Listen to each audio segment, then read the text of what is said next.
जय श्री कृष्ण दोस्तों, life style with God में आपका स्वागत है। दोस्तों, शास्त्रों में एकादशी व्रत सभी व्रतों में श्रेष्ठ माना गया है। हिंदू धर्म में मान्यता है कि यह व्रत सुख समृद्धि प्रदान करता है। एकादशी व्रत हम भगवान विष्णु जी की प्रसन्नता के लिए करते हैं, जिससे कि भगवान की कृपा हम पर हमेशा बनी रहे। इस व्रत के माध्यम से हर 15 दिन के बाद भगवान विष्णु और माँ लक्ष्मी जी का विधि विधान से पूजन भी हो जाता है, जिससे हमारे समस्त कष्ट दूर हो जाते हैं। क्योंकि जिस घर में भगवान विष्णु का पूजन होता है, वहाँ माँ लक्ष्मी स्वयं विराजती हैं। आज हम बात करेंगे विजया एकादशी के बारे में। इस एकादशी का व्रत करने से, भगवान श्री हरि की पूजा करने से व्यक्ति को हर कार्य में विजय प्राप्त होती है, शत्रुओं पर जीत हासिल होती है और मृत्यु के पश्चात मोक्ष की प्राप्ति होती है। इस बार यह व्रत 27 फरवरी 2022 दिन रविवार को है। वैसे तो एकादशी तिथि एक दिन पहले ही प्रारंभ हो जाएगी, पर जिस व्रत में द्वादशी मिक्स हो उसे अच्छा माना जाता है, और अगर त्रयोदशी भी मिक्स हो तब तो यह व्रत और अधिक फलदायी हो जाता है।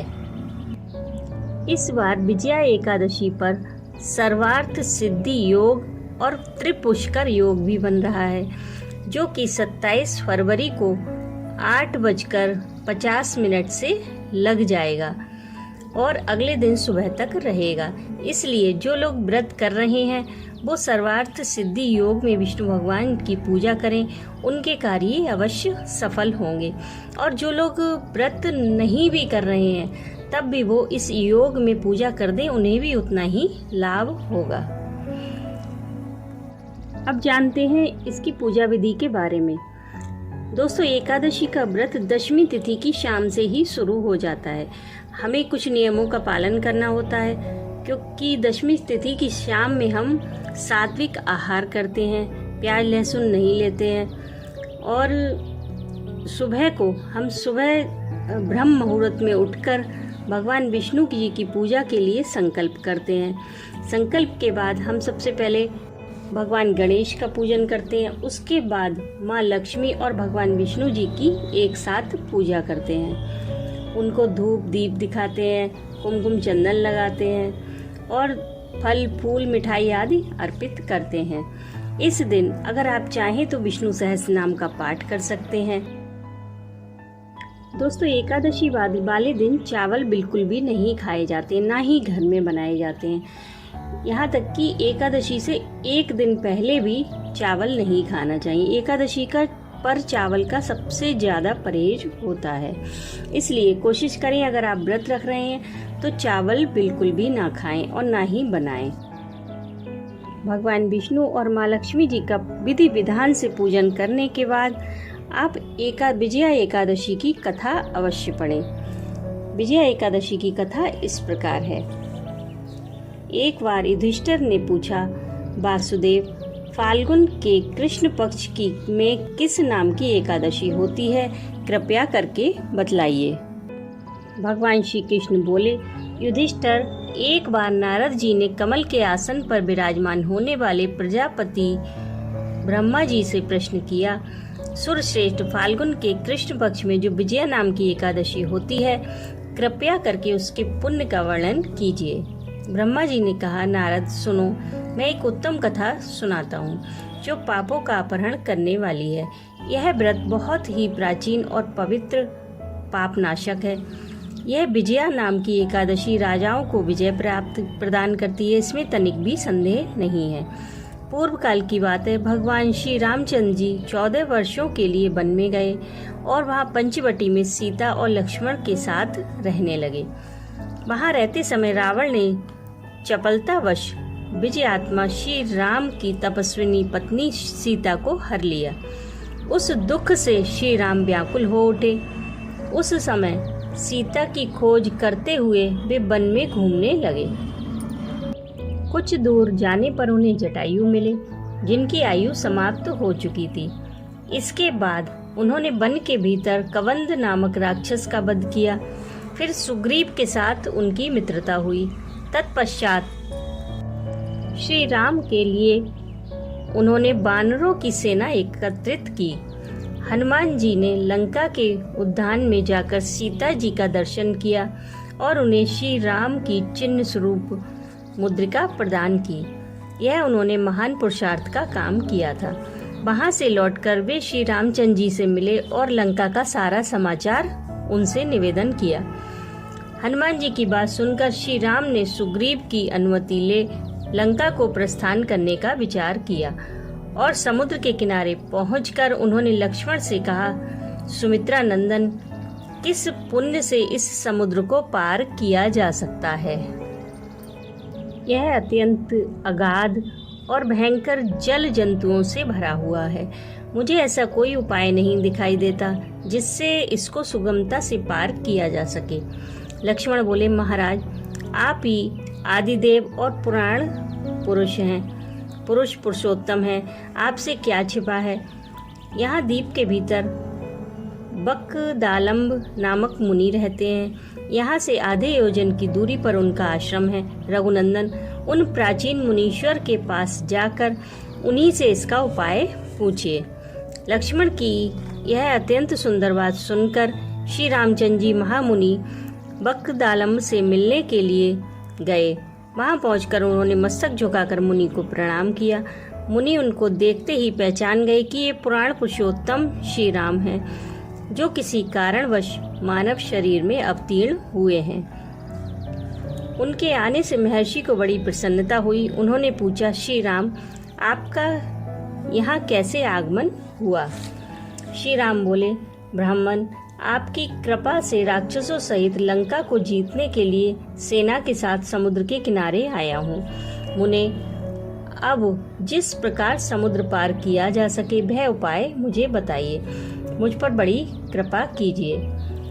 बकदालम्ब ने कहा, श्री राम, फाल्गुन के कृष्ण पक्ष में जो विजया नाम की एकादशी होती है, उसका व्रत करने से आपकी विजय होगी।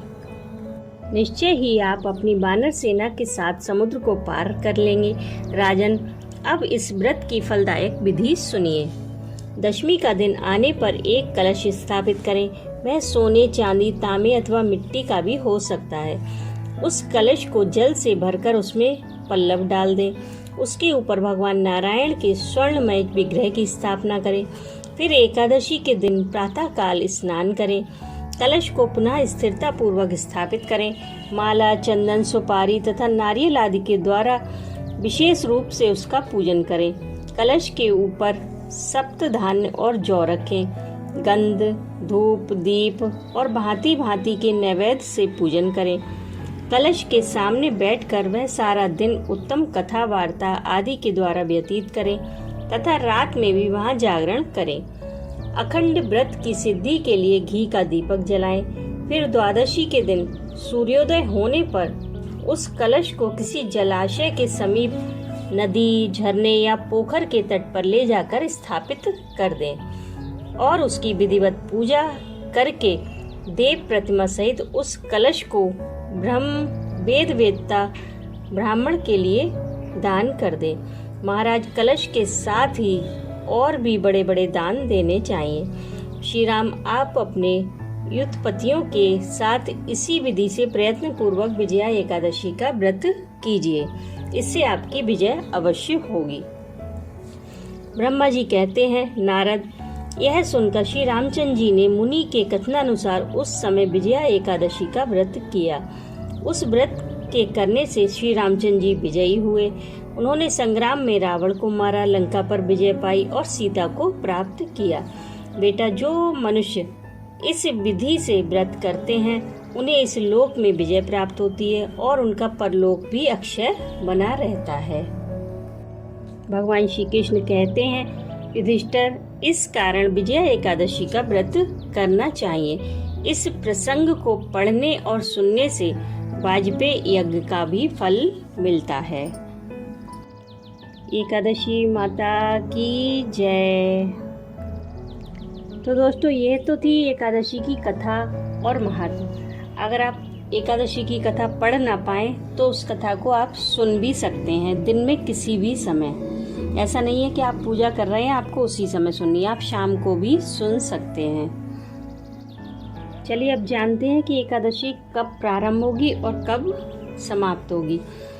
तो दोस्तों एकादशी तिथि प्रारंभ होगी 26 फरवरी 2022 दिन शनिवार सुबह 10:39 से और एकादशी तिथि समाप्त होगी 27 फरवरी दिन रविवार सुबह 8:12 पर। और पारण का शुभ मुहूर्त रहेगा 28 फरवरी दिन सोमवार 6:48 से 9:06 तक। तो दोस्तों आप इसी अवधि में अपने व्रत का पारण अवश्य कर लें। और पारण से पहले, व्रत का जो पारण करें उससे पहले आप दान अवश्य निकाल दें। आपकी जैसी भी सामर्थ्य हो, जो भी आपकी इच्छा हो, जो चीज़ आप दान करना चाहें कर सकते हैं, पर दान हमेशा ज़रूरतमंद को ही दें, तभी आपके दान का फल मिलेगा, अन्यथा नहीं। क्योंकि अगर आप किसी पंडित को बुलाकर उसे भोजन देंगे तो वो हो सकता है भोजन वो इधर उधर डाल दे, उसको ज़रूरत ना हो। लेकिन आप अगर किसी भूखे को भोजन कराएंगे तो वो बहुत प्रेम पूर्वक खाएगा और आपको अंदर से दिल से दुआएं देगा, तो वही चीज़ आपके लिए लगेगी। इसलिए जिसको किसी चीज़ की ज़रूरत हो, दान हमेशा उसी को दें। तो दोस्तों वीडियो आपको कैसी लगी कमेंट करके ज़रूर बताइएगा। मैं मिलती हूँ आपसे नेक्स्ट वीडियो में, तब तक के लिए राधे राधे।